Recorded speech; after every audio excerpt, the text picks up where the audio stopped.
ಈ ಸದಾ ಯಾರೋ ನಮ್ಮನ್ನು ಕಾಲೇಜಿಂದ ಡಿಸ್ಮಿಸ್ ಮಾಡಿರ್ಬೋದು. ಅದೇ ಕಣೋ ನನಗೂ ಗೊತ್ತಾಗ್ತಿಲ್ಲ. ಆದರೆ ಅವ್ರು ಯಾರಂತ ಗೊತ್ತಾಗ್ಲಿ ಮಾತ್ರ ಆಮೇಲಿದೆ ಅವ್ರಿಗೆ. ಏ, ನಿಮ್ಮ ಅಪ್ಪ ಕಾಲೇಜ್ಗೆ ಹೋದ್ರಾ? ಮಾತಾಡಿದ್ರಾ? ಯಾರಂತ ಏನಾದರೂ ಗೊತ್ತಾಯ್ತಾ? ಯಾವಾಗಲೂ ನಾವು ಮತ್ತೆ ಕಾಲೇಜ್ಗೆ ಹೋಗೋದು. ಅಪ್ಪ ಹೋಗಿ ಮಾತಾಡಿದ್ದಾರೆ ಕಣೋ, ಆದರೆ ಯಾರು ಡಿಸ್ಮಿಸ್ ಮಾಡಲಿಕ್ಕೆ ಹೇಳಿದೆ ಅಂತ ಮಾತ್ರ ಹೇಳಲಿಲ್ಲಂತೆ. ಇಲ್ಲದ್ರೇನೆ ನಮ್ಮ ಮೇಲೆ ತುಂಬ ಕಂಪ್ಲೇಂಟ್ ಇದೆಯಂತೆ, ಹಾಗಾಗಿ ಪನಿಷ್ಮೆಂಟ್ಗಂತ ನಮ್ಮನ್ನೀಗ ಹೊರಗಾಕಿದ್ದಾರೆ ಅಂತ ಹೇಳಿದರು. ಅಪ್ಪ ಮಾತಾಡಿದರೆ ಕಾಲೇಜಲ್ಲಿ ಬೇಗ ಸೇರಿಸ್ತಾರೆ ಕಣೋ, ಆದರೆ ನಾನೇ ಈಗ ಬೇಡ ಅಂತ ಹೇಳಿದ್ದೀನಿ. ಯಾಕೋ? ಮತ್ತೆ ಇದ್ಯಾರು ಮಾಡಿದ ಕೆಲಸ ಅಂತ ಗೊತ್ತಾಗಲೇಬೇಕು ಕಣೋ. ಅದು ಗೊತ್ತಾದ ಮೇಲೇ ನಾವು ಕಾಲೇಜ್ ಒಳಗೆ ಕಾಲಿಡಬೇಕು. ಸರಿ ಕಣೋ, ನೋಡುವ. ಆದರೆ ನನ್ನ ಮನೇಲೆಲ್ಲ ಮನೆಗೇನೆ ಬರಬೇಡ ಹೋಗು ಅಂತ ಹೊರಡ್ತಾರೆ ಕಣೋ, ಹೊಡಿಲಿಕ್ಕೆ ಬರ್ತಾರೆ ಕಣೋ. ಅವನ್ ಬೇರೆ ಸರಿಯಾಗಿ ಹೊಡೆದ್ನಲ್ಲ, ಒಂದು ವಾರ ಮನೆಯಲ್ಲೇ ಮಲಗಿ ಹೇಳೋಕ್ಕಾಗ್ದೆ ಕಣೋ. ಕಾಲೇಜ್ಗೇನು ಹೋಗೋಕ್ಕಾಗಲ್ದೆ ಮಲಗಿದ್ರೇನಾದರೂ ನೆಮ್ಮದಿದೆಯಾ? ಅಡ್ವಾನ್ಸ್ ಅನ್ನೋ ಹೆಸರಲ್ಲಿ ಮಾತಲ್ಲಿಯೇ ಕೊಂದ್ಬಿಟ್ರು ನನ್ನ.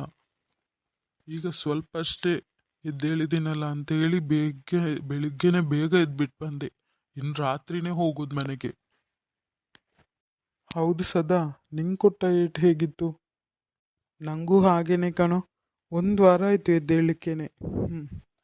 ಅವನು ಎಲ್ಲಿಯಾದರೂ ನೋಡಿದರೆ ನೀನು ಅವನನ್ನು ನನಗೆ ಆಗಲೇ ಫೋನ್ ಮಾಡು. ಅವನು ಯಾರು, ಯಾಕೆ, ಯಾವುದಕ್ಕೆ ಅವತ್ತು ನಮ್ಮನ್ನು ಹೊಡೆದ ಎಲ್ಲ ನನಗೆ ಕೇಳಬೇಕು. ಇದೆಲ್ಲ ವಿಷಯ ಗೊತ್ತಾಗಬೇಕು. ಇದೆಲ್ಲ ಗೊತ್ತಾಗಿ ಆಮೇಲೆ ನಾವು ಈ ಪ್ರಾಬ್ಲಮ್ನೆಲ್ಲ ಸಾಲ್ವ್ ಮಾಡಿ ಮತ್ತೆ ನಾವು ಕಾಲೇಜ್ಗೆ ಹೋಗಬೇಕು.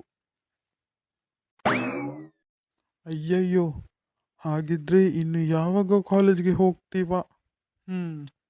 ಆ ತರಲೇನಾದರೂ ಬುದ್ಧಿಶಾಲಿಯಿಂದ ತಪ್ಪಿಸಿದ. ಅವನು ಮಾತ್ರ ಕಾಲೇಜ್ಗೆ ಹೋಗ್ತಿದ್ದಾನೆ. ನಾನು ಇವನ ಹತ್ರ ತಗ್ಲಾಕೊಂಡು ಏನು ಮಾಡೋದು? ನಡೆಯೋದು ನಡೀಲಿ. ಏನೋ ಗುನುಗ್ತಿದ್ದಿ? ಏನಿಲ್ಲ ಕಣೋ, ಎಲ್ಲವನ್ನು ಹೇಗೆ ರಿಟರ್ನ್ ಕೊಡಬೇಕಂತ ಯೋಚಿಸ್ತಿದ್ದೀನಿ.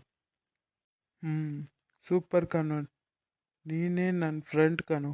ಯೋಚಿಸು, ಬಿಡಬೇಡ, ಯಾರನ್ನು ಸುಮ್ಮನೆ ಬಿಡಬಾರ್ದು. ಇದೆಲ್ಲ ಒಂದು ಜೀವನ. ಹೇ ಮದನ್, ಕಾಲೇಜ್ ಬಿಡೋ ಟೈಮ್ ಆಯಿತು, ಬಾರೋ. ನಾವಿಲ್ಲದೆ ಕಾಲೇಜ್ ಹೇಗಿದೆ ಏನಂತ ಒಂದು ಕೇಳಿ ಬರೋಣ ಬಾ. ನಮ್ಮ ಹುಡುಗರ ಹತ್ರ ಮಾತಾಡೋಣ. ಹೇ, ಗಾಡಿ ಇಲ್ಲೇ ಇರಲಿ, ಹತ್ರ ತಾನೇ, ನಡ್ಕೊಂಡು ಹೋಗೋಣ. ಯಾಕೋ, ಗಾಡಿಯಲ್ಲಿ ಹೋದ್ರೇನೆ ಕಣೋ ಗತ್ತು. ಬಾ, ನಿನ್ನ ಗಾಡಿಯಲ್ಲೇ ಕರ್ಕೊಂಡು ಹೋಗ್ತೀನಿ.